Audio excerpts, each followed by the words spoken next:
समन्ता चक्रवालेषु अत्रा गच्छन्तु देवता सद्धम्मं मुनिराजस्य सुनन्तु सग्गमुखदं धम्मश्रवण कालो अयं भदन्ता धम्मश्रवण कालो अयं भदन्ता धम्मश्रवण कालो अयं भदन्ता नमो तस्स भगवतो अरहतो सम्मा सम्बुद्धस्स नमो तस्स भगवतो अरहतो सम्मा सम्बुद्धस्स नमो तस्स भगवतो अरहतो सम्मा सम्बुद्धस्स अवज्जे वज्रमतिनो वज्जे चावज्र दस्सिनो मिथ्या दिट्ठि समादाना सत्ता गच्छन्ति दुर्गतिं वज्रञ्च वज्रतो ज्ञात्वा अवज्रञ्च अवज्रतो सम्मादिट्ठि समादाना सत्ता गच्छन्ति सुगतिं ති. සදහවත් කාරුණික පිංතුනි, සුපුරුදු පරිදි ප්‍රඥා නාලිකාව ඔස්සේ ඔබ වෙත ගෙන එන සදැහැති දායකත්ව ධර්ම දේශනාව ශ්‍රවණය කිරීමටයි මේ කොයි කවුරුත් බලාපොරොත්තු වෙන්නේ. අද මේ උතුම් ධර්මානුශාසනාවේ සදැහැති දායකත්වය අරගෙන කටයුතු කරන්නේ M65 A මියන විට දරණියගල යන ලිපිනේ පදිංචි UG මැගිලින් නෝනා උපාසිකා මාතාව, එවැගේම UG පුංචි නෝනා උපාසිකා මාතාව, IGR ධර්මදාස මැතිතුමන් ඇතුළු පවුලේ ඥාති හිතයිශීන් කොයි කවුරුත් ඒක රාශී වෙලා බොහොම වටින අරමුණු රැසක් මූලික කරගෙනයි මේ උතුම් ධර්ම දානමය පින්කම ලොවට හිතසුව පිණිස විහිදුවන්නට බලාපොරොත්තු වෙන්නේ. බුදුරජාණන් වහන්සේගේ දේශනාවට අනුව ධර්මය දායාද කිරීම, ධර්මය ශ්‍රවණය කිරීම, ධර්මය හා සම්බන්ධව කටයුතු කිරීම තමන්ට මෙලොව පරලොව දෙභවයම සුවපත් භාවයට පත් කරගන්නට හේතු වන වටිනා සාධකයක් බවට පත්වෙනවා. බුදුරජාණන් වහන්සේගේ දේශනාවට අනුව ධර්මය පරිශීලනය කිරීම අතිශයින් දියුණුව පිණිස හේතු වන ලාභයන් රැසක් ගෙන දෙන කාරණා. ධර්මයේ පරිශීලනය කරන කෙනා සෙය්‍යෝ හෝති නපාපියෝ, පිරිහීමකට පත්වෙන්නේ නැහැ, ඒ කෙනා දියුණුවට පත්වෙනවා. පඤ්ඤා ලබ්භති නාඤ්ඤතෝ, ප්‍රඥාව ලබා ගැනීම පිණිස අන් මගක් නැහැ. තියෙන එකම මග ධර්මයේ ඇසුරු කිරීම. ශෝක මජ්ජේ නසෝචති, මේ ලෝකේ හඬා වැළපෙන දුක් වෙන ශෝක කරන හේතුන් ඉදිරියේ දුක් නොවි ශෝක නොකර ඉන්න පුළුවන් හැකියාව ලැබෙනවා. ඥාති මජ්ජේ විරෝචති, ස්වකීය ඥාතීන් මැද බබලන චරිතයක් බවට පත් වෙනවා. සත්තා ගච්ඡanti සුග්ගතින්, සුගතිගාමී වීම පිණිස හේතු වෙනවා. සත්ත සත්තා තිට්ඨන්ති සාතතං සුවසේ ජීවත් වීම පිණිස හේතු වෙනවා. ඒ විතරක් නෙවෙයි සබ්බ දුක්ඛා පමුංචති සියලුම දුක් දුරු කරලා නිර්වාණය සලසා ගැනීම පිණිස හේතු වෙනවා. ඒ තරම් වටින ලාභයන් ජීවිතයට ලැබෙන පින්කමක් තමයි ධර්මය ඇසුරු කිරීම. අද ධර්මානුශාසනාව ඔස්සේ පැහැදිලි කරලා දෙන්නට බලාපොරොත්තු වෙන්නේ ධම්ම පදයේ නිරය වග්ගයේ සඳහන් ගාථා දෙකක්. මේ ගාථා බුදුරජාණන් වහන්සේ දේශනා කරන්නට හේතු වෙච්ච නිධාන කතාවක් තියෙනවා. සවැත් නුවර ජේතවනාරාමේදී තමයි මේ වටිනා ගාථා දේශනාව බුදුහාමුදුරුවෝ සිද්ධ කළේ. ජේතවනාරාමයේ ඉදිරිපිට ළමයි ටිකක් සෙල්ලම් කරන්න පුරුදු වෙලා හිටියා. මේ ළමයි අතරේ බුද්ධ ධම්ම සංඝ කියන තුන්රුවන හඳුනාගත්ත තෙරුවන් සරණ ගියපු උපාසක උපාසිකාවන්ගේ දරුවොත් හිටියා.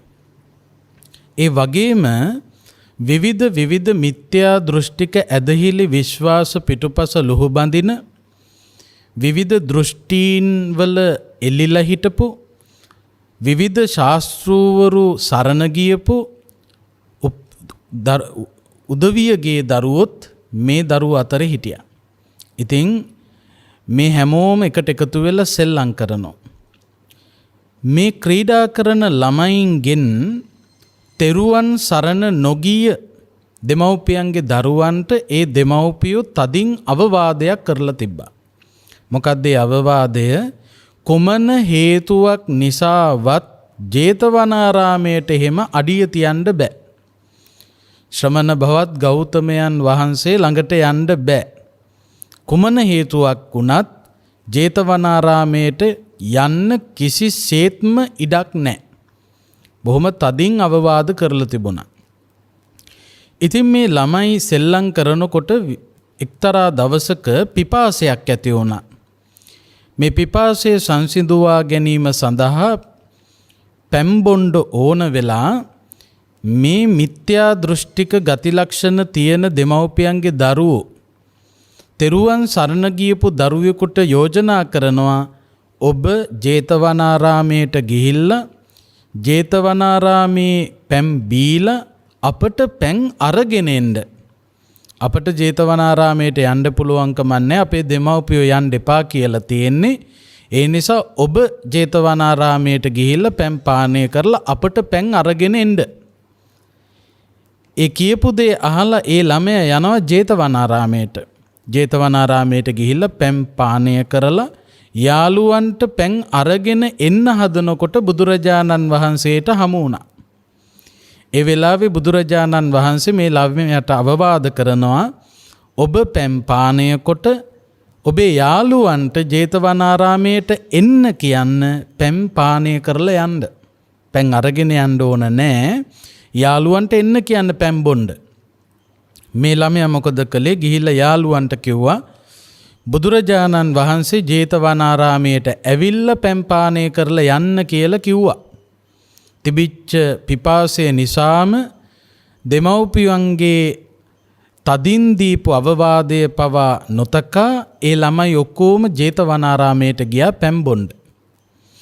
පැන් පානය කරලා අවසන් වුණාම බුදුරජාණන් වහන්සේ මේ දරුවන්ට ගැළපෙන තාලයට ධර්මය දේශනා කළා. ඒ ධර්මයේ ශ්‍රවණය කරලා මේ දරුවෝ ඔක්කොම බුදුරජාණන් වහන්සේ පිළිබඳව ධර්මයේ පිළිබඳව සංගරුවන පිළිබඳව ශ්‍රද්ධාව උපදවා ගත්තා. සදහැසිත ඇති දරුවෝ බවට පත් වුණා. බුදුරජාණන් වහන්සේට පුළුවන්කම තිබුණා විවිධ මිත්‍යා දෘෂ්ටික ඇදහිලි විශ්වාස පිටුපස ලුහු බඳින ජන සමාජයක් සම්‍යක් දෘෂ්ටිය තුල පිහිටුවන්න. ඒ දරුවෝ ඔක්කොම බුදුහාමුදුරුවන්ගේ දේශනාවට අනුගත වුණා. බුදුරජාණන් වහන්සේ තුල ඒ හැකියාව තිබුණා. ඒක විද්‍යාවක් නෙවෙයි. සමාජයේ එදා හිටපු බොහෝ දෙනෙක් බුදුහාමුදුරුවෝ විද්‍යාකාරයෙක් හැටියට හඳුන්වලා දීලා තිබුණා ගියපු කෙනෙක්ගේ වසඟයට පත් වෙනවා කියලා. ගියපු කෙනෙක් බුදුරජාණන් වහන්සේගේ වසඟයට යනවා. අන් අයව වශී කර ගැනීමේ හැකියාවක් තිබුණාය කියලා බොහෝ දෙනෙක් කතා කළා. බුදුරජාණන් වහන්සේ තුල තිබුණේ මහා කරුණා ගුණය, මහා මෛත්‍රිය. ඒ මහා මෛත්‍රියේ බලයෙන්, මහා කරුණාවේ බලයෙන් බුදුරජාණන් වහන්සේට පුළුවන්කම තිබුණා ලෝකයාට ප්‍රඥා ලෝකයේ විහිදුවන්න. එක්තරා සූත්‍රයක සඳහන් වෙනවා, මේ අත් අහලත් ඇති, චුල්ලහත්ති පදෝපම සූත්‍රය. පිලෝතික කියන පරිබ්‍රාජකතුමා බුදුහාමුදුරුව මුණගැහිලා නැවත පෙරලා යන ගමනේ මහා මගදී හමු වෙනවා ජානුස්සෝනි කියන බ්‍රාහ්මණතුමා. ජානුස්සෝනි බ්‍රාහ්මණතුමා අතිශයින් තේජාන්විත විදියට නගරයේ සැරිසරනවා. ජානුස්සෝනි බ්‍රාහ්මණතුමාට පිලෝතිකව ඈත තියා දකින්න ලැබුණාම පිලෝතිකගෙන් විමසනවා ජානුස්සෝනි බ්‍රාහ්මණතුමා, පිලෝතික ඔබ කොහෙ ගිහිල්ලාද මේ යන්නේ? බ්‍රාහ්මණතුමනි, මම බුදුරජාණන් වහන්සේ මුණ ගැහිලා යන ගම. එතකොටත් ජානුස්සෝනි බ්‍රාහ්මණතුමා බුදුරජාණන් වහන්සේ පිළිබඳව ඒ හැටියට තොරතුරක් දැනගෙන හිටියේ නැහැ. ජානුස්සෝනි බ්‍රාහ්මණතුමා පිලෝතික පරිබ්‍රාජකතුමාගෙන් විමසනවා, ඔබ ඔය බලන්න ගියපු ශ්‍රමණ බවත් ගෞතමයන් කියලා කියන්නේ මහා ලොකු ප්‍රඥාවන්තයෙක්ද? මහා ලොකු උගතෙක්ද? ඒ ශ්‍රමණ බවත් ගෞතමයන්ගේ ප්‍රඥාවේ තරම කොහොමද? උගත්කමේ තරම කොහොමද? ඒ වෙලාවේ පිලෝතික උත්තර දෙනවා, බ්‍රාහ්මණතුමනි, බුදුරජාණන් වහන්සේගේ ප්‍රඥාවේ තරම කියන්න මං කවුද? බුදුහාමුදුරුවන්ගේ උගත්කම ගැන කතා කරන්න මං කවුද?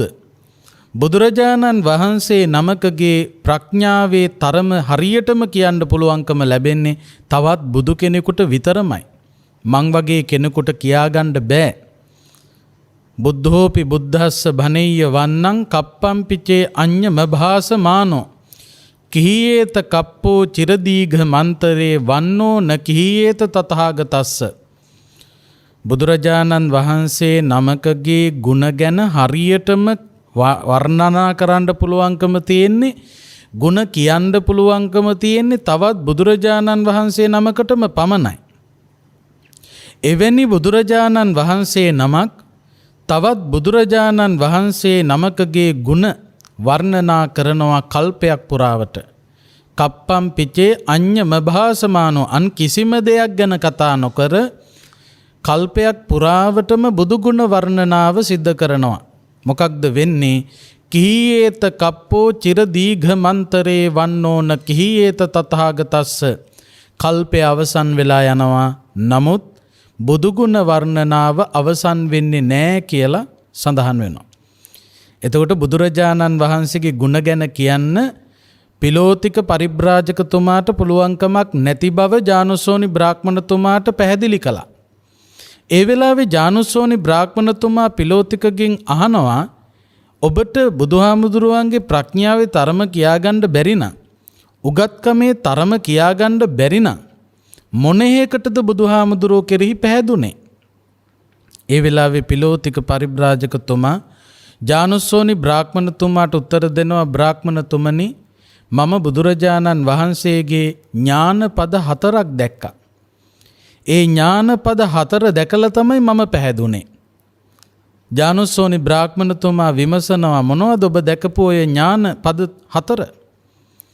එකක් තමයි ජානුස්සෝනි බ්‍රාහ්මණතුමනි, මේ නුවර ඉන්නවා බ්‍රාහ්මණ පඬිතුයෝ. බ්‍රාහ්මණ පඬිතුයෝ කියලා කියන්නේ දැනුමින් යුක්ත පිරිසක්. ඒ බ්‍රාහ්මණ පඬිතුයෝ බුදුරජාණන් වහන්සේ තමන්ගේ නුවරට වඩිනවා කියලා ආරංචි වුණාම ඒ බ්‍රාහ්මණ පඬිතුයෝ එකට එකතු වෙනවා. එකට එකතු වෙලා ඔවුන් සාකච්ඡා කරනවා, කතා කරනවා. මොනවද කතා කරන්නේ? ශ්‍රමණ භවත් ගෞතමයන් අපේ ප්‍රදේශයට එනවා. අපි ශ්‍රමණ භවත් ගෞතමයන් වාද කරලා පරද්දන්න ඕන, පරාජයට පත් කරන්න ඕන. අපි මේ විදියට ප්‍රශ්න කරමු. මෙහෙම ප්‍රශ්න කරනකොට ශ්‍රමණ භවත් ගෞතමයන් මෙන්න මේ විදිය උත්තර දෙයි. ඒ විදිය උත්තරයක් දුන්නොත් අපි මෙන්න මෙහෙම අහමු. මේ මහනකොට නම් ශ්‍රමණ බවත් ගෞතමයන්ට උත්තර නැති වෙයි. කොහොම හරි අපි මේ විදියට වාද කරලා ශ්‍රමණ බවත් ගෞතමයන් වහන්සේ පරාජයට පත් කරමු. අපි වාදය දිනමු. අන්න එහෙම කල්පනා කරපු බ්‍රාහ්මණ පඬිතුයෝ ඉන්නවා. මම හොඳටම දැකලා තියෙනවා බ්‍රාහ්මණ තුමනි, ඔය බ්‍රාහ්මණ පඬිතුයෝ බුදුහාමුදුරුවෝ වැඩියා කියලා ආරංචි වෙනකොට වාද කරන්න යනවා. හැබැයි වාද නොකරම තෙරුවන් සරණ යනවා මම දැකලා තියෙනවා. වාද කරලත් නැහැ. වාද නොකරම තෙරුවන් සරණ යනවා. බලන්න පින්වත්නි, බුදුරජාණන් වහන්සේ සතුව තිබිච්ච වටිනා ගුණයක් තිබුණා. කවුරු හරි හමු වෙනකොට පළවෙනියටම කතා කරන්නේ බුදුහාමුදුරුවෝ. එතකොට මොන වාදයකට ආවත් බුදුරජාණන් වහන්සේ අන් කෙනාව බොහොම සුහදශීලීව පිළිගන්නවා. සිනාමුසු මුහුණින් පිළිගන්නවා. පළවෙනියටම කතා කරනවා. ඒ පළවෙනියටම පිළිසඳර කතාවේදීම වාද කරන්න ආපු බ්‍රාහ්මණ පඬිතුයෝ වාද නොකරම තෙරුවන් සරණ යනවා පිලෝතික දැකලා තියෙනවා. ඔය පළවෙනි ඥානපදය. ඒ විතර නෙවෙයි ජානුසෝනි බ්‍රාහ්මණතුමනි, අපේ නුවර ඉන්නවා ක්ෂත්‍රීය පඬිතුයෝ. මේ ක්ෂත්‍රීය පඬිතුයොත් බුදුරජාණන් වහන්සේ ප්‍රදේශයට වඩිනවා කියලා ආරංචි වුණාම එකට එකතු වෙලා වාද හදා ගන්නවා. අපි ගිහිල්ලා ශ්‍රමණ බවත් ගෞතමයන් සමග වාද කරමු. මෙහෙම ප්‍රශ්න අහමු. මෙහෙම ප්‍රශ්න අහනකොට මෙහෙම උත්තර දුන්නොත් අපි මේ විදියට කියමු. අන්න ඒ විදියට බුදුහාමුදුරුවෝ මේ ප්‍රදේශයට වැඩම කළාම ක්ෂත්‍රීය පඬිතුයොත් යනවා බුදුහාමුදුරුවෝ සමග වාද කරන්න. එහෙම වාද කරන්න ගිහිල්ලා වාද නොකරම තෙරුවන් සරණ යනවා මම දැකලා තියෙනවා. ඒ දෙවෙනි ඥානපදය. ඒ විතරකුත් නෙවෙයි ජානුසෝනි බ්‍රාහ්මණතුමනි, අපේ ප්‍රදේශයේ ඉන්නවා ගෘහපති පඬිතුයෝ. ඒ ගෘහපති පඬිතුයොත් බුදුහාමුදුරු සමග වාද කරන්න කියලා යනවා. වාද නොකරම තෙරුවන් සරණ යනවා මම දැකලා තියෙනවා. ඒ තුන්වෙනි ඥානපදය. ඒ විතරකුත් නෙවෙයි බ්‍රාහ්මණතුමනි, අපේ ප්‍රදේශයේ ඉන්නවා ශ්‍රමණ පඬිතුයෝ. ෂඩ් ශාස්ත්‍රූවරු ළඟ පැවිදි වෙච්ච විවිධ අදහස් තියෙන ශ්‍රමණ පඬිතුයෝ. ඒ කියන්නේ යම්කිසි ශාස්ත්‍රූවරයෙක් ළඟ පැවිදි වෙච්ච අය. ඒ ශ්‍රමණ පඬිතුයොත් ශ්‍රමණ බවත් ගෞතමයන් වහන්සේ අපේ ප්‍රදේශයට වැඩම කරොත් වාද කරලා පරද්දන්න ඕන කියලා වාද හදාගෙන යනවා. මම දැකලා තියෙනවා ජානුසෝනි බ්‍රාහ්මණතුමනි, ඔය ශ්‍රමණ පඬිතුයෝ ගිහිල්ලා වාද නොකරම තෙරුවන් සරණ යනවා. තෙරුවන් සරණ ගියා විතරක් නෙවෙයි, ඒ අය ලෞතුරා බුදුරජාණන් වහන්සේගේ සම්බුද්ධ ශාසනයේ පැවිදි වෙනවා දැකලා තියෙනවා. උපසම්පදා වෙනවා දැකලා තියෙනවා.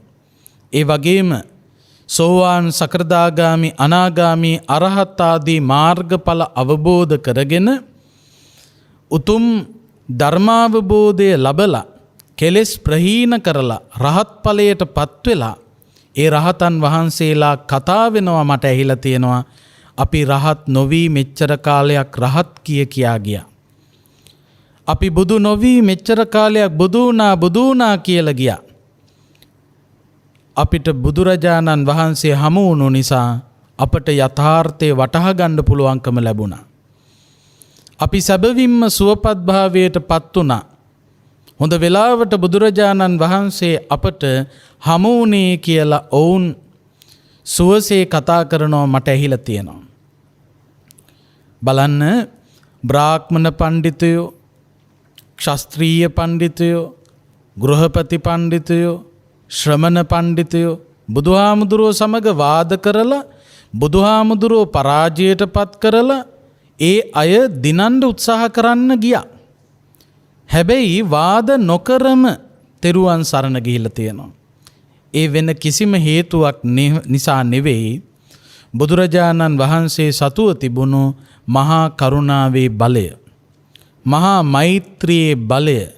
බුදුරජාණන් වහන්සේ හොඳටම දන්නවා සංසාර ගමන තුල දුක් විඳින සත්වයන් මිත්‍යා දෘෂ්ටික අදහස් වලින් පිරුණොත් ඒ මිත්‍යා දෘෂ්ටික ස්වභාවය ඒ අයට සසර ගමන බොහෝ සෙයින් දුක් සහිත වෙන්න හේතුවක් බවට පත් වෙනවා කියලා.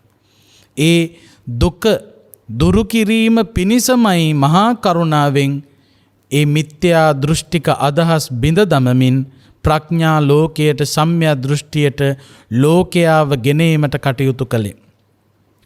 මේ දරුවෝ ටිකටත් බුදුරජාණන් වහන්සේ මහා කරුණාවෙන් මිත්‍යා දෘෂ්ටික ඇදහිලිවල විශ්වාසවල එලිලා හිටියොතින් ඒ උදවියට වෙන්න තියෙන හානිය පිළිබඳව හොඳටම දන්න නිසා කුමන අභියෝගයක් ආවත් ඒ අභියෝග හැම තැනකදීම ශක්තිමත්ව ඉන්ද්‍රකීලයක්සේ හිටගනිමින් ලෝකයා සම්‍යක් දෘෂ්ටික තත්වයට පත් කරන්න බුදුහාමුදුරුවෝ කටයුතු කළා.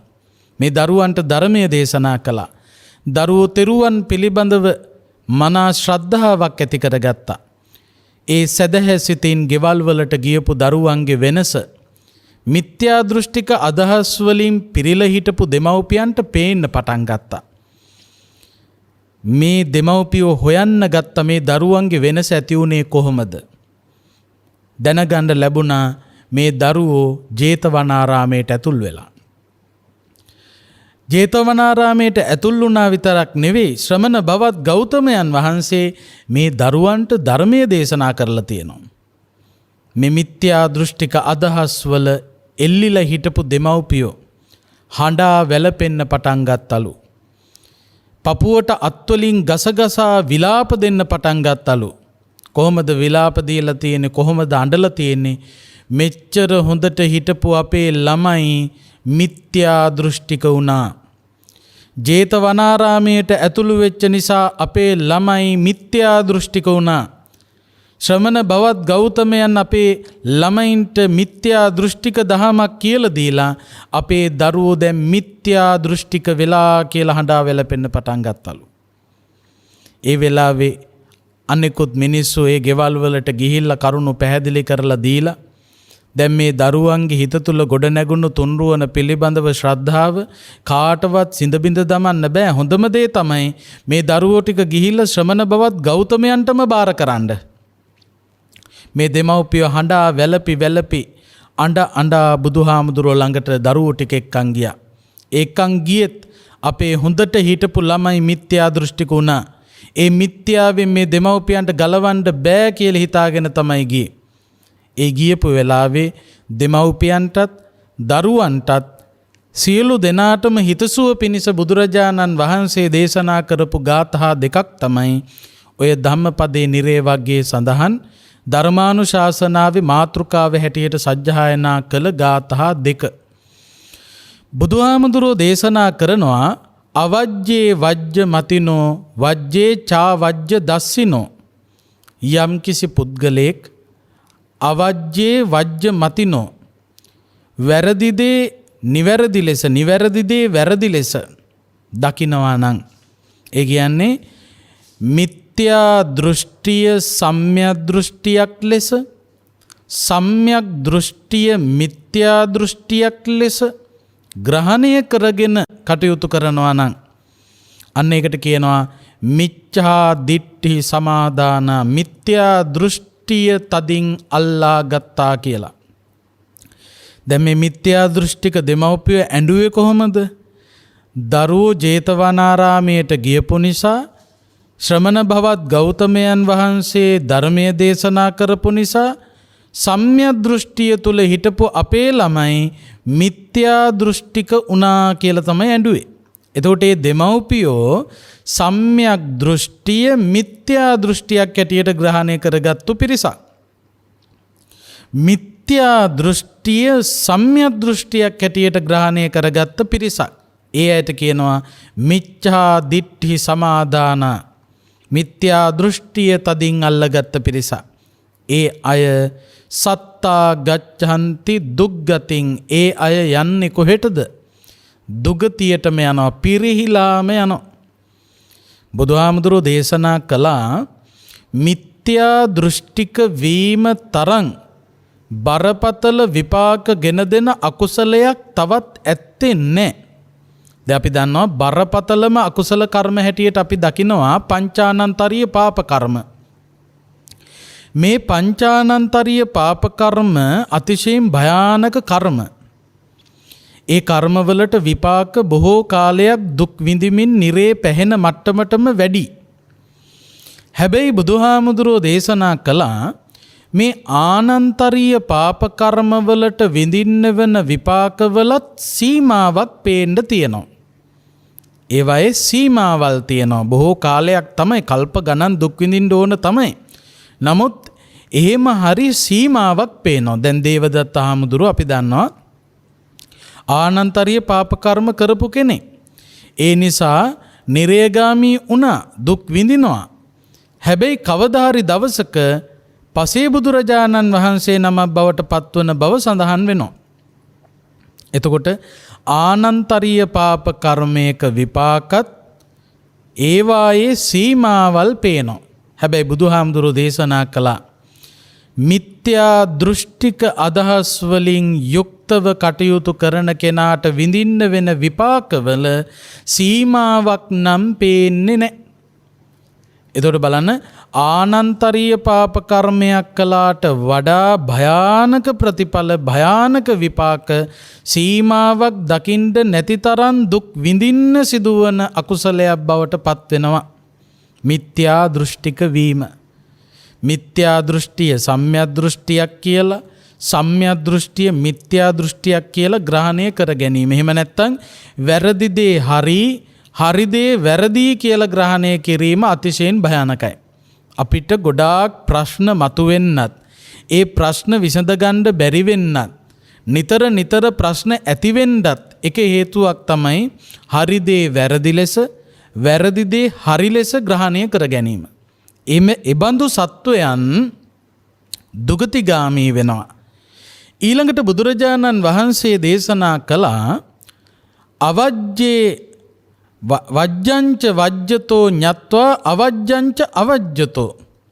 වැරදි දේ වැරදි ලෙසත්, නිවැරදි දේ නිවැරදි ලෙසත්, මිත්‍යා දෘෂ්ටිය මිත්‍යා දෘෂ්ටියක් හැටියට, සම්‍යක් දෘෂ්ටිය සම්‍යක් දෘෂ්ටියක් හැටියට යම් කිසි කෙනෙක් ග්‍රහණය කරගන්නවා නම් ඒ කෙනාට කියනවා සම්මා දිට්ඨි සමාදාන.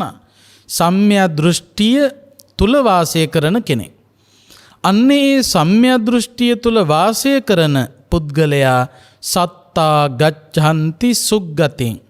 අන්න ඒ සත්වයා සුගතිගාමී වන බව බුදුහාමුදුරුවෝ දේශනා කළා.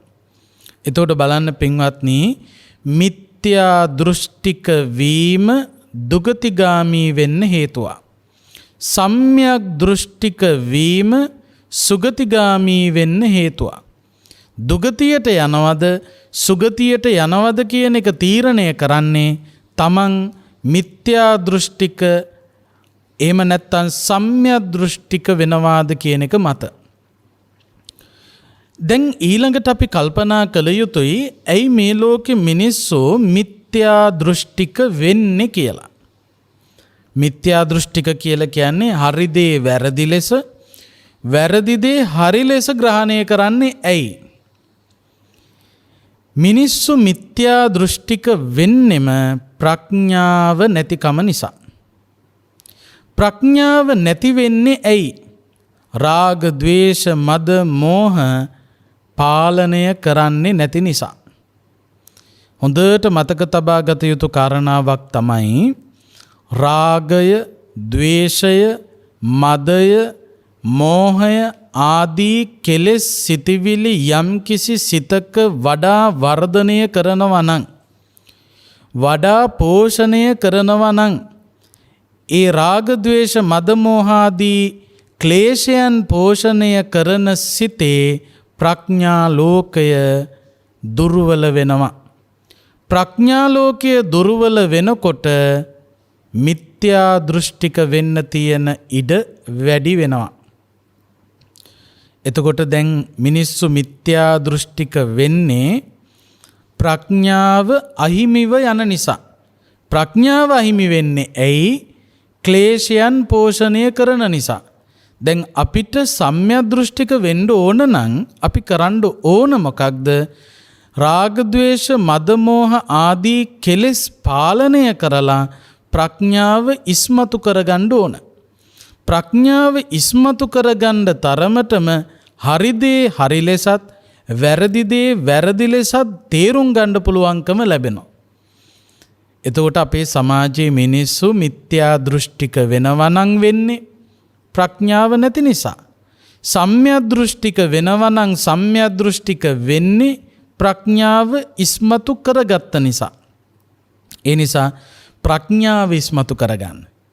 ක්ලේශයන් පාලනය කරන්න. දැන් බලන්න අපේ සමාජය තුළ මිත්‍යා විශ්වාස තියෙනවා. විවිධ අදහස්, විවිධ දෘෂ්ටි තියෙනවා. දැන් ඒවායේ උනත් එල්ලිලා ඉන්නේ ඇයි? කොයි වගේ අයද ඒවට යන්නේ? දැන් අපි දන්නවා විවිධ ප්‍රශ්න ජීවිතයට ඇති වෙනවනේ. ජීවිතයට ඇතිවෙන ප්‍රශ්න ඉදිරියේ ගොඩක් ප්‍රශ්න වැඩි වෙන තරමටනේ වැඩිපුරම මිනිස්සු මිත්‍යාවට යන්නේ.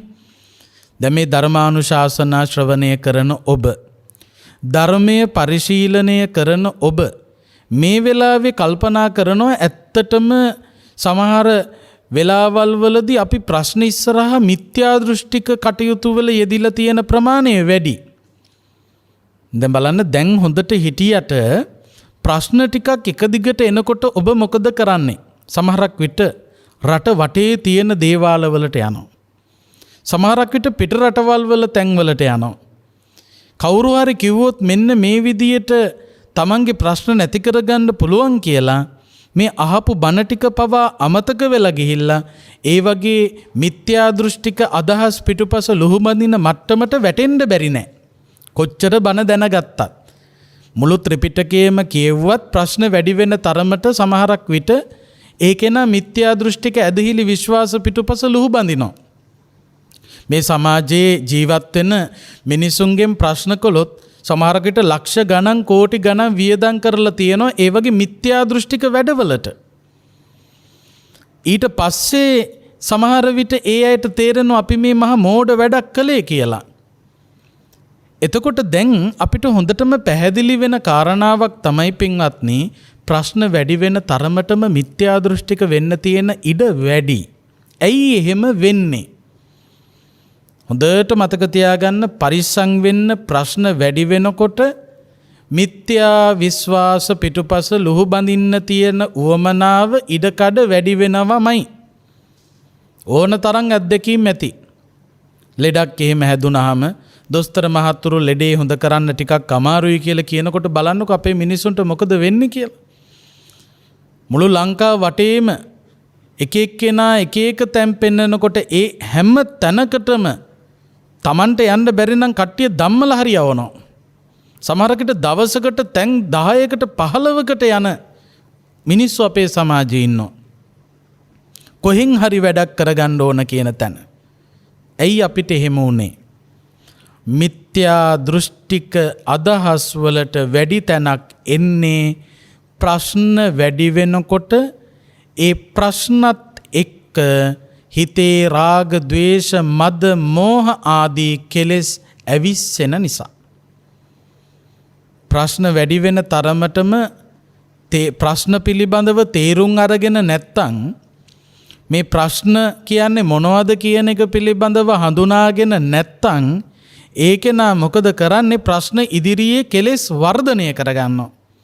කෙලෙස් වර්ධනය කරගත්ත කෙනෙක් දුවන්නේම මිත්‍යා දෘෂ්ටික අදහස් පිටිපස.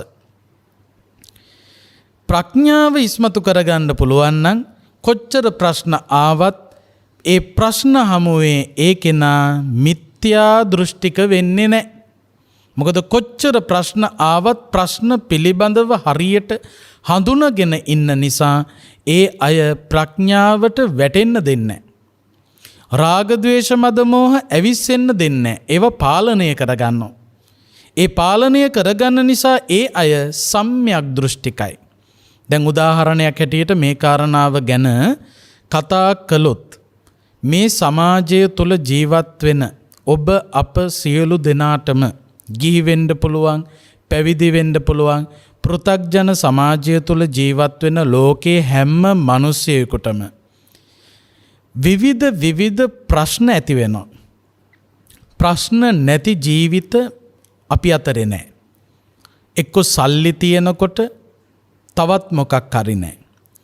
එහෙම නැත්නම් තමන් බලාපොරොත්තු වන එක දෙයක් හම්බෙනකොට තව ගොඩක් දේවල් නැති වෙලා. සල්ලි තිබ්බයි කියලා ප්‍රශ්න ඉවර වෙන්නෙත් නැහැ. කොච්චර සල්ලිකාර ගෙවල් වල ප්‍රශ්න තියෙනවද? ඊළඟට යාන වාහන තිබ්බයි කියලා ප්‍රශ්න ඉවර වෙන්නෙත් නැහැ. හොඳ රැකියාවක් කළා කියලා ප්‍රශ්න ඉවර වෙන්නෙත් නැහැ. ඒ වගේම ලෝකයා පිළිගන්න තනතුරු තානාන්තරාව කියලා ප්‍රශ්න ඉවර වෙන්නෙත් නැහැ. මේ ලෝකේ ජීවත් වෙන අපි හැමෝටම විවිධ ප්‍රශ්නවලට මුහුණ පාන්න සිද්ධ වෙනවා. හොඳට මතක තියාගන්න ඕන දැන් මේ ප්‍රශ්නවලට අපි ඔක්කොම මුහුණ දෙන්න වෙන නිසා ප්‍රශ්න එන නිසා මේ කාරණාව හොඳට තේරුම් ගන්න. අපි හැම කෙනෙකුටම ප්‍රශ්න මතුවෙනවා. ඒවා විවිධයි. පළවෙනියටම තමන් කල්පනා කරන්න ඕන මේ මට ඇතිවෙච්ච ප්‍රශ්නය මේ ලෝකයේ මට විතරමද ඇති වෙන්නේ? දැන් සමහරු හිතනවානේ අනේ මටම මේ දේ වුණානේ. දැන් හිතන්න ඕන ඇත්තටම මටම විතරද මේ ලෝකේ මේ ප්‍රශ්නේ ඇවිල්ලා තියෙන්නේ? හොඳට මතක තියාගන්න මේ ලෝකයේ මට විතරක්ම සීමා වෙච්ච මට විතරක්ම වෙන් වෙච්ච ප්‍රශ්න නැහැ. මට ඇතිවෙච්ච ප්‍රශ්නය නිසා මට වෙන් වුණු දුකක් මම භුක්ති විඳට මට ආපු ප්‍රශ්නය තවත් ඒ විදියටම පොඩ්ඩක්වත් වෙනස් නොවි ඒ විදියටම ආපු මිනිස්සු මේ සමාජයේ තවත් ඕන තරම් ඉන්නවා. ඕන තරම් ඉන්නවා. එතකොට දැන් හිතන්න ඕන මට ආපු ප්‍රශ්නය මේ ලෝකෙ මට විතරක් සීමා වෙච්ච ප්‍රශ්නයක් නෙවෙයි. මේ ප්‍රශ්නය ගොඩක් දෙනෙකුට ඇවිල්ලා තියෙනවා. එතකොට මේ සමාජය තුල ජීවත් වෙන මිනිස්සු එකම ප්‍රශ්නය ආපු අය 10 දෙනෙක් ගත්තොත් ඒ 10 දෙනා මේ එකම ප්‍රශ්නයට උත්තර දීලා තියෙන විදි 10ක් වෙන්න පුළුවන්. එකම ප්‍රශ්න පොදු වෙන්න පුළුවන්. හැබැයි පොදු වුණාට එකම ප්‍රශ්නයට 10 දෙනෙක් ගත්තොත් මේ සමාජයේ ඒ 10 දෙනා 10 විදියකට උත්තර ලියනවා. දැන් අපි උදාහරණයක් ඇටියට කතා කළොත් ප්‍රේම සම්බන්ධතාවයක් බිඳ වැටීම. ප්‍රේම සම්බන්ධතාවයක් බිඳ වැටුණා කියන එක එක්කෙනෙකුට විතරක් වෙච්ච දෙයක් නෙවෙයි. එක්කෙනෙකුට විතරක් මේ ලෝකේ සීමා වෙච්ච දෙයක් නෙවෙයි. ප්‍රේම සම්බන්ධතා බිඳ වැටුණු අය තව කොච්චර ඉන්නවද? ඕන තරම් මේ සමාජයේ අපිට හඳුනා ගන්න පුළුවන්. ප්‍රේම සම්බන්ධතා බිඳ වැටුණු තමන් ආදරය කරපු පෙම්වතා නැත්තම් පෙම්වතිය තමන් අත්හැරලා දාලා ගියා නම් ඒ වගේ ප්‍රේම සම්බන්ධතා බිඳ වැටුණු 10 දෙනෙක් ගත්තොත් ඒ 10 දෙනා එකම ප්‍රශ්නයට උත්තර දීලා තියෙන විදි වෙනස්. එක්කෙනෙක් සමහරක් විට ඒ ප්‍රශ්නයට උත්තරයක් දීලා තියෙනවා. මොකක්ද උත්තරය? සිය දිවි නසා ගැනීම. තව කෙනෙක් උත්තරයක් දෙනවා දාලා ගියපු කෙනා මැරීම. තව කෙනෙක් උත්තරයක් දෙනවා ඒ ගැනම හිතලා මානසික රෝගියෙක් බවට පත්වීම. තව කෙනෙක් උත්තරයක් දෙනවා දාලා ගියපු කෙනා ඔහේ ගියපු දෙන් තවත් කෙනෙක් මං යාළු කරගන්නවා කියලා යාළු කරගත්ත උත්තරේ දීපු අයත් ඉන්නවා. ඒ වගේම තවත් කෙනෙක් සමහරක් විට මේ ඔක්කොම අතහැරලා මං ගිහිල්ලා කැලෑවකට ගිහිල්ලා භාවනා කරනවා කියලා භාවනා කරන්න ගියපු තැනුත් තියෙනවා. තවත් කෙනෙක් ගිහි ජීවිතය අතහැරලා ගිහි ජීවිතය කලකිරිලා පැවිදි වෙච්ච අවස්ථාවක් තියෙනවා. එතකොට එකම ප්‍රශ්නය Tamanට ආවහම මේ සමාජයේ මිනිස්සු උත්තර දෙන විදි වෙනස් වෙලා තියෙනවා. මේ විවිධ උත්තර දුන්නට සියදිවි නසා ගැනීම, මිනී මැරීම, ඊළඟට මානසික රෝගීන් බවට පත්වීම, ඔය විවිධ උත්තර පිළිබඳව කල්පනා කරනකොට උත්තර 100ක් 1000ක් ආවත් උත්තර දෙන ක්‍රම දෙකයි තිබිලා තියෙන්නේ. අපිට එන ප්‍රශ්න වලට අපි උත්තර හොයන ක්‍රම දෙකක් තියෙනවා. ප්‍රධාන වශයෙන් ක්‍රම දෙකක්. උත්තර 10 12 වෙන්න පුළුවන්, උත්තර ලැබෙන ක්‍රම දෙකක් තියෙනවා. එක ක්‍රමයක් තමයි ප්‍රශ්නය දෙස කෙලෙස් අඳුරේ සිට උත්තර ලිවීම. ඔන්න එක ක්‍රමයක්. ප්‍රශ්නයක් ආවහම ඒ ප්‍රශ්නය දෙස බලන්නේ කොයි පැත්තේ ඉඳලාද? කෙලෙස් අඳුරේ සිට.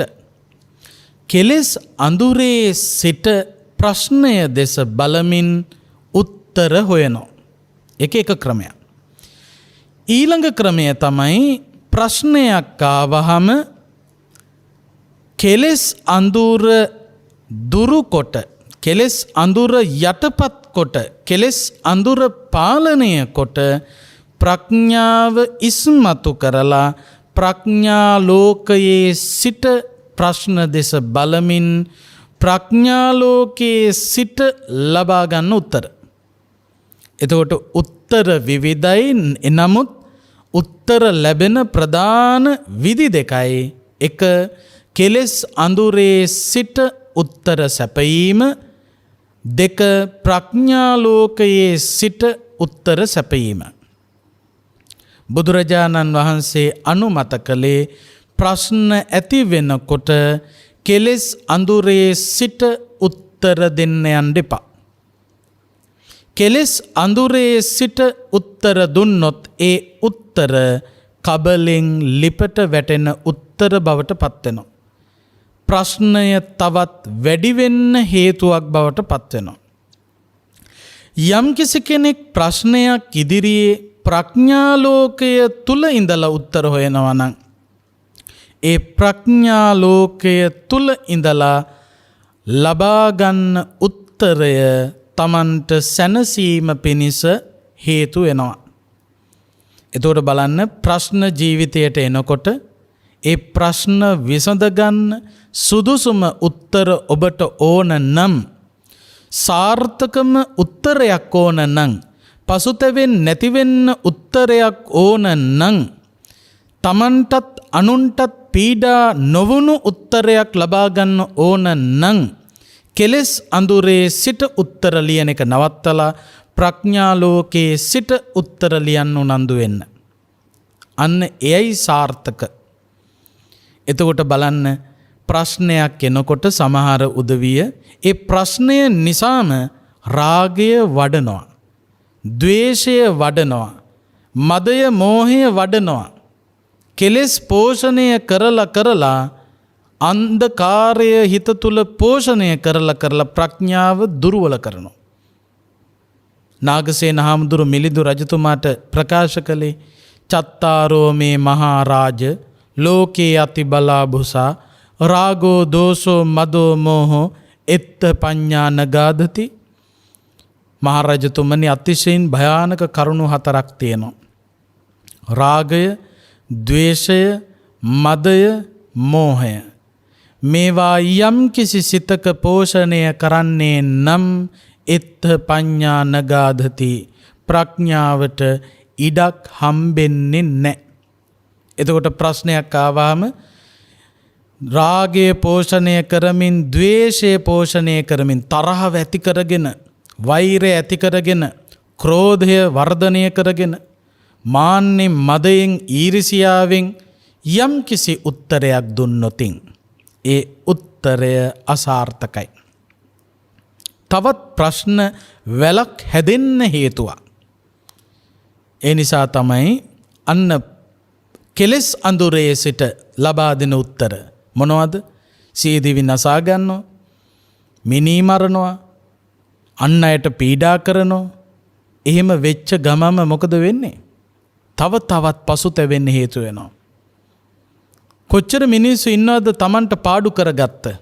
සමහරක් විට තමන්ගේ වටින දුරකථනය පොලේ ගහලා, සමහරක් විට තමන්ගේ හොඳ වාහනේ ගිහිල්ලා හප්පගෙන, ඒ හප්පගත්ත නිසා කකුල් අතපය කැඩිලා ගිහිල්ලා, සමහරක් විට කේන්ති අරගෙන ප්‍රශ්නෙට උත්තරයක් හැටියට ගිනි තියාගෙන, එතෙන් පටන් ජීවිතයේම අඳුරුයි. සමහරක් විට කුමන හෝ ඝාතනයක් සිද්ධ කරලා ජීවිත කාලෙටම හිරේ යන්න වෙලා, බලන්න ප්‍රශ්නවලට කෙලෙස් අඳුරේ ඉඳලා උත්තර දෙන්න ගත්තොත් ප්‍රශ්න ඉවර වෙන්නේ නැහැ. ප්‍රශ්න වැඩි වෙනවා. තවත් ප්‍රශ්නය මහා ප්‍රශ්නයක් බවට පත් වෙනවා. කබලෙන් ලිපට වැටෙනවා. ඒ නිසා ප්‍රඥා ලෝකය ඇති කරගන්න. ප්‍රශ්නයක් ආවහම ප්‍රශ්න එනවා. ප්‍රශ්නයක් ආවහම කෙලෙස් වැඩෙන ස්වභාවය වැඩි. එනමුත් කෙලෙස් වැඩුණාම අපි ලබා දෙන උත්තරය හොඳ නැහැ කියන එක තේරුම් අරගෙන පළවෙනියටම කළ යුතු වෙන්නේ මේ ප්‍රශ්නය නිසා රාග ද්වේෂ මද මෝහ අවුස්සා ගන්නේ නැතිව රාගය ද්වේෂය මදය මෝහය පාලනය කරන වැඩපිළිවෙලකට එකතු වෙන්න. රාග ද්වේෂ මද මෝහ පාලනය කරන කටයුත්තක යෙදিলা ඒ කෙලෙස් සිටිවිලි කෙලෙස් අඳුරු යටපත් කරලා ප්‍රඥාව නම් වූ ආලෝකයේ හිත තුල උපද්දවලා ඇති කරවලා වර්ධනය කරලා ප්‍රඥාවෙන් උත්තර හොයන්න. දැන් ඔන්න ඔය ප්‍රඥාවෙන් ලැබෙන උත්තර අතිශයින් සාර්ථක නිසාත් Tamanට පීඩාකාරී නොවන නිසාත් අපේ සම්ප්‍රදාය තුලත් යම් යම් විවිධ ඉගෙන්වීම් ඒවට ඇවිල්ලා තියෙනවා.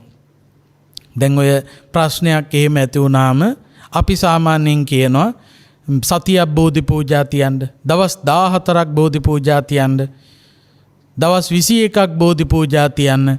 මෙන්න මේ අහවල් පිරිත 108 වාරයක් කියන්නේ මේ පිරිත් කියන ඒවා ඊළඟට භාවනා කරන ඒවා මේවයි තියෙනවා විද්‍යාත්මක පදනමක්. විද්‍යාත්මක පදනමක් තියෙනවා. දැන් ඔය ගොඩාක් දෙනෙකුට ප්‍රශ්න එක පිට එක එනකොට ගැටලු එක පිට එක එනකොට මතක් වෙන කොලයක් තියෙනවා. ඒ තමයි හඳහන. ප්‍රශ්න වැඩි වෙන්න මිනිස්සු කල්පනා කරනවා ප්‍රශ්න ටිකක් එනවා වැඩි හඳහනවත් පොඩ්ඩක් බලව ගන්න ඕන. ඉතින් හඳහන අරගෙන යනවා ජ්‍යොතිෂය පිළිබඳව දන්න උගතෙක් ළඟට. අරගෙන ගිහිලි ඉවර වෙලා හඳහන පෙන්නනවා. පෙන්නලා මෙන්න මේ කලදසාව අපල කලදසාවක් ය තියෙන්නේ. මේකට විසඳුමක් හැටියට දවස් 7ක් බෝධි පූජා තියන්න. අහවල් බෝධීන් වහන්සේ ළඟට ගිහිල්ලා මේ විදියට පූජාවල් තියන්න කියලා අපිට විවිධ උපදෙස් දෙනවා. මම මේ හඳහන් ඇත්තද බොරුද කියන එක විග්‍රහ කරන්න යන්නේ නැහැ. යම් කිසි ශාස්ත්‍රයක් බුදුරජාණන් වහන්සේ කිසිම ශාස්ත්‍රයක් අශාස්ත්‍රයක් කියන්න පෙළඹිලා නැහැ. එනමුත් යා යුතු මග කුමක්ද නොයා යුතු මග කුමක්ද කියන එක බුදුහාමුදුර අපට මනාව පැහැදිලි කරලා දීලා තියෙනවා. හඳහන බැලුවා හෝ නැත ප්‍රශ්න වැඩි නම් හඳහන බැලුවත් නැතත් මෙන්න මේ වැඩ කරන එක හොඳයි.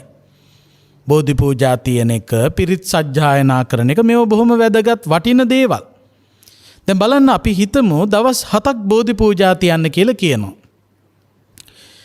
ඒ දවස් 7ම බෝධි පූජා පවත්වනවා කියලා කියන්නෙම කෙලෙස් අඳුර යටපත් කොට ප්‍රඥාව ඉස්මතු කරන කටයුත්තක් නිසා. දැන් දවස් 7ක් ඒ සඳහා පේ වෙන්න ඕන. යම් කිසි වෙලාවක ඉඳලා ඒ සඳහා සූදානම් වෙන්න ඕන. මොකද කරන්නේ මල් ටික කඩා ගන්න ඕන, පහන් තිර ටික අඹර ගන්න ඕන, ඊළඟට තෙල් ටික සූදානම් කර ගන්න ඕන. ඒ වගේම පන්සලට යන්න අවශ්‍ය කරන දේවල් ටික සම්පාදනය කරගන්න ඕන. ඒ හැම දෙයක්ම සිද්ධ කරගෙන බොහොම සැදැහැසිතින් තමයි පන්සලට ඇතුළු වෙන්නේ. ඇතුළු වෙලා පන්සලේ කටයුතු ටිකක් කරන්න ඕන, බෝමලු අමදින්න ඕන, මල් ආසන ටික සුද්ධ කරන්න ඕන. ඊළඟට මල් වට්ටිය සකස් කරන්න ඕන, පහන් පත්තු කරන්න ඕන. මේ විදියට විවිධ හිත් පහන් කරන කටයුතු වල යෙදෙන්න ඕන. පන්සලට ඇතුළු වෙනකොට, බෝධීන් වහන්සේ අභියසට යනකොට, චෛත්‍ය රාජානන් වහන්සේ නෙතට දකින්න ලැබෙනකොට, භික්ෂූන් වහන්සේලා හමු වෙනකොට, උන්වහන්සේලාට වන්දනා කරනකොට, ධර්මයේ සාකච්ඡා කරන්න, ධර්මයේ ශ්‍රවණය කරන්නට ලැබෙනකොට බලන්න ඒ කාල සීමාව රාග, ద్వේෂ, මද, මෝහ යටපත් වෙලා ප්‍රඥාව ඉස්මතු වෙනවා. ප්‍රඥාව ඉස්මතු කරගෙන දවස් 7ක් විතර ඒ කටයුත්තෙහි යෙදෙනකොට අපට ප්‍රශ්නය දෙස ප්‍රඥා ලෝකයේ තුල ඉඳලා බලා ගන්න පුළුවන්කම ලැබෙනවා. සමහරක් විට දවස් 7ක් බෝධි පූජාව තියලා අවසන් වන විට ප්‍රශ්න රැසකට සාර්ථක උත්තර ඔබට ඇති වෙන්න පුළුවන්. ඒකට එක හේතුවක් තමයි කෙලෙස් අඳුරේ සිට ප්‍රශ්නය දෙස නොබලා ප්‍රඥාව ඉස්මතු කර ගනිමින් ප්‍රඥා ලෝකයේ සිට ප්‍රශ්නය දෙස බලමින් තමන්ට හොඳ උත්තරයක් ලැබීම. ඒ නිසා මිත්‍යා දෘෂ්ටික වෙන්නේ ප්‍රශ්න වැඩි වෙන තරමට. ප්‍රශ්න වැඩි වෙනකොට කෙලෙස් වැඩෙනවා. කෙලෙස් වැඩෙනකොට ප්‍රඥාව දුර්වල වෙනවා. ප්‍රඥාව දුර්වල වෙනකොට හොඳ නරක තේරුම් ගන්න බැරුව යනවා. හොඳ නරක තේරුම් ගන්න බැරි වෙනකොට මිත්‍යා දෘෂ්ටික වෙනවා. මිත්‍යා දෘෂ්ටික වෙනකොට සීමාවක් දකින්න නැති විපාකවලට සසරේ විඳින්න සිද්ධ වෙනවා. ඒ නිසා හොඳට මතක තියාගන්න ප්‍රශ්න පොදුයි. ප්‍රශ්න නවත්තන්න කාටවත් බෑ. සසරේ රැඳී සිටින තාක්කල් එක ප්‍රශ්නයක් ඉවර වෙනකොට තව ප්‍රශ්නයක් එනවා. ඒ ප්‍රශ්න වැලක්ම සසරේ තියෙන නිසා තමයි සසරෙන් එතර වීම පිළිබඳවම බුදුරජාණන් වහන්සේ වර්ණනා කළේ. ප්‍රශ්න එන එක නෙවෙයි ප්‍රශ්නය. ප්‍රශ්නයට උත්තර දෙන විදියයි ප්‍රශ්නය. ඒ නිසා උත්තර දෙනකොට ප්‍රඥාව ඉස්මතු කරගෙන උත්තර දෙන්න උනන්දු වෙන්න. එවිට ඔබ සම්‍යක් දෘෂ්ටිකයි. කෙලෙස් සඳුරේ සිට ප්‍රශ්නවලට උත්තර හොයන්න ගියොත් ඔබ මිත්‍යා දෘෂ්ටිකයි. ඔබ දන්නේම නැතුව සමහරකට ඉඩමත් ඉවර වෙලා, ගෙවලුත් විනාශ වෙලා, වාහනත් විකුණන්න වෙලා, ලැබිච්ච එකතු කරගත්ත සල්ලිත් ඉවර කරලා, තමන් හදිසියකට හරි තියාගෙන හිටපු රත්තරන් බඩු ටිකත් විනාශ වෙලා, සමහරක් විට ජීවිතේම විනාශ වෙලා. අපේ සමාජයේ කොච්චර එහෙම ආරංචි ආවාද? මොනතරම් බොරුකාරයෝ ඉන්නවද? ඒ වගේ අයට මෝඩ මිනිස්සු කොච්චර හවු වෙලා තියෙනවද? හසු වෙලා විතරක් නෙවෙයි මොනතරම් ජීවිතය විනාශ කරගෙන තියෙනවද? කොච්චර ධනයක් විනාශ කරලා තියෙනවද? ඒ නිසා ඒ කපටි අයට තමන්ව විනාශ කරන්න ඉඩ දෙන්න එපා. එහෙම විනාශ නොවි ඔබට රැකෙන්න ඕනේ නම් ප්‍රශ්න එනකොට ප්‍රඥාවෙන් ඒ ප්‍රශ්නවලට උත්තර ලබා දෙන්න. බුදුරජාණන් වහන්සේ අපට දේශනා කළේ ඒකයි. වැරදි දේ නිවැරදි ලෙස දකින, නිවැරදි දේ වැරදි දේ ලෙස දකින මිත්‍යා දෘෂ්ටිකයා දුගතිගාමී වෙනවා. නිවැරදි දේ නිවැරදි ලෙසත් වැරදි දේ වැරදි ලෙසත් දකින්න උනන්දු වෙන්න. ඒ සඳහා මේ උතුම් දම් දෙසුම ඔබට අපට රටට ලොවට යහපත පිණිසම හේතු වාසනා වේවා කියලා ප්‍රාර්ථනා කරන්න. ආකාසට්ඨා ච බුම්මට්ඨා දේවා නාග මහිද්దికා පුඤ්ඤන්තං අනුමෝදිත්වා චිරං රක්ඛන්තු ශාසනං චිරං රක්ඛන්තු දේශනං චිරං රක්ඛන්තු ත්වං සදා. අද මේ උතුම් ධර්මානුශාසනාවේ සදැහැති දායකත්වය අරගෙන කටයුතු කරන්නේ M65 මියන විට දරණියගල යන ලිපිනේ පදිංචි යෝජී මැගිලින් නෝනා උපාසිකා මාතාව, යෝජී පුංචි නෝනා උපාසිකා මාතාව, IGR ධර්මදාස උපාසක මහත්මයා ඇතුළු පවුලේ පින්වත් කොයි කවුරුත් ඒක රාශී වෙලා විශේෂයෙන් ඒ ඇත්ත බලාපොරොත්තු වෙනවා මෙලොවට තමන්ව බිහි කළ, තමන්ව හදා වඩාගත් පරලෝ සැපත් ඉහත සඳහන් කොයිකාගේ ආදරණීය දෙමව්පියන් වන යෝජී මිචෙල් සහ එන්ජී යසෝහාමි යන දෙමව්පියන් සිහිපත් කරලා ඒ ඇත්තන්ට පුණ්‍යානුමෝදනා කරන්න. ඒ ඇත්තන්ගේ සසර ගමන සුවපත් කරගෙන ගෞතම බුදු සසුනේදීම උතුම් නිවන් සුවය සලසා ගැනීමට මේ උතුම් පින්කම හේතු වාසනා වේවා කියලා ප්‍රාර්ථනා කරනවා. ඒ වගේම M65 මියන විට දරණියගල යන ලිපිනේ පදිංචි යෝජී මැගිලින් නෝනාවන අයගේ ස්වාමි පුරුෂයා වන MM ජීලිස් පෙනංගොඩ මහත්මයා පරලෝ සැපත් වෙලා වසර 11ක් සම්පූර්ණ වීම, ඒ වගේම නමින් මිය පරලෝ සැපත් යම්තාක් දෙමාපිය ඥාති හිත මිත්‍ර ගුරුවර සහෝදර ආදී පිරිස් වෙත්නම් ඒ හැමෝම සිහිපත් කරගෙන පුණ්‍යානුමෝදනා කරන්නට බලාපොරොත්තු වෙනවා. ඒ වගේම F36 දික්හේන කෑගල්ල නිවසේ පදිංචි විඳලා මිය පරලෝ සැපත් RH විමලදාස මහත්මයා සිහිපත් කරගෙන එතුමන් ඇතුළු කොට ඇති සසරගත ඥාතීන්ට පින් දෙන්න බලාපොරොත්තු වෙනවා. මානියංගම අවිස්සාවේල්ල ලිපිනේ පදිංචි එම්.එම්. අශෝකා ප්‍රියදර්ශනී පෙනංගොඩ මහත්මිය අසනීප තත්ත්වයෙන් දැනට පෙළෙන නිසා ඇයට නිදුක් නිරෝගී සුවපත්භාවය කායික මානසික සුවය ප්‍රාර්ථනා කරනවා.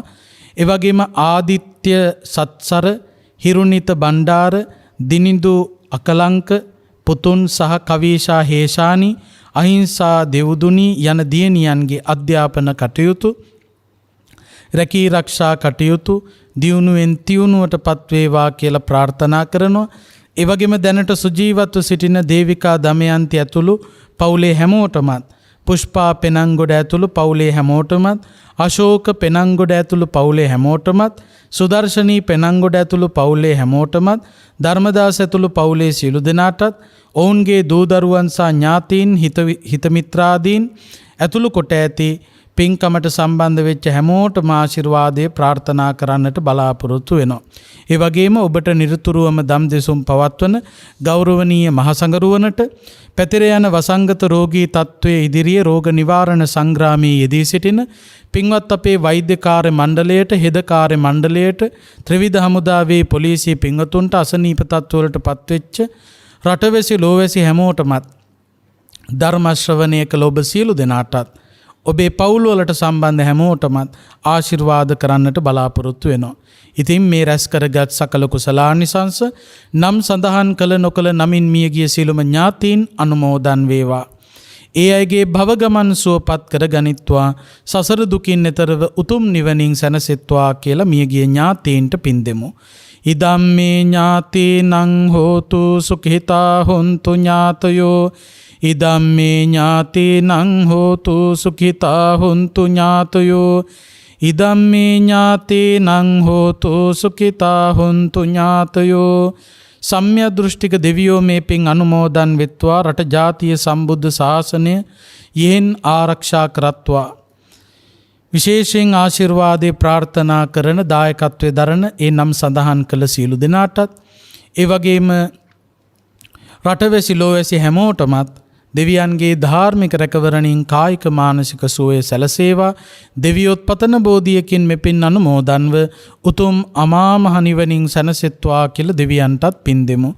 ittavataච අම්හෙහි සම්භතම් පුඤ්ඤ සම්පදං සබ්බේ දේවානුමෝදන්තු සබ්බ සම්පත්ති සිද්ධියා. ittavataච අම්හෙහි සම්භතම් පුඤ්ඤ සම්පදං සබ්බේ දේවානුමෝදන්තු සබ්බ සම්පත්ති සිද්ධියා. ittavataච අම්හෙහි සම්භතම් පුඤ්ඤ සම්පදං සබ්බේ දේවානුමෝදන්තු සබ්බ සම්පත්ති සිද්ධියා.